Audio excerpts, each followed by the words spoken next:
I'm Bob Landaas, president of Landaas Company.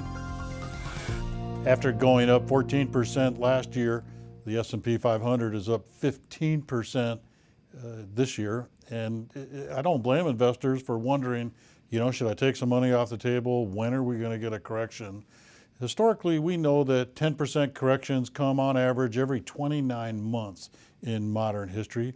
We know that the stock market generally sells off by over 20% every 4.5 years. So the corrections aren't a matter of if, they come. A couple of years ago, we had a 20% correction, lasted the better part of 5.5 months. My best guess is we will see a correction late this spring, perhaps into the summer. I don't think it'll be as bad as a normal sell-off of 10% or more. My guess is that we will see a pullback, but it's important to underscore the concept we are in a very low interest rate environment and there's not much competition for stocks now. So my basic advice to most folks is to establish an investment policy where you've got clear guidelines of how much to have in stocks and bonds. It's the most important issue for investors. We know from studies that if you get much past 55% in stock, your risk line keeps going up, but your return line will clearly flatten out.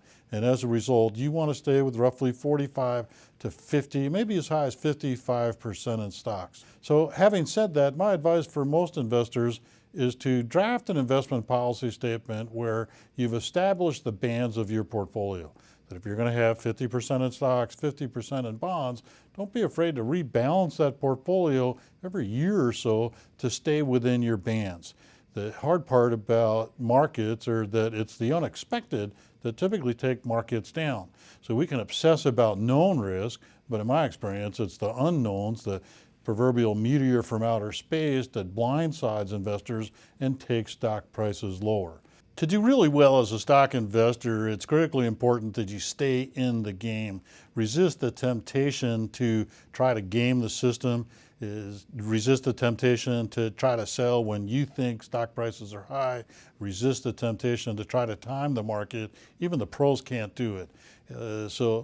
For people that are just casual observers of the investment scene, they should do whatever it takes to resist trying to time the market.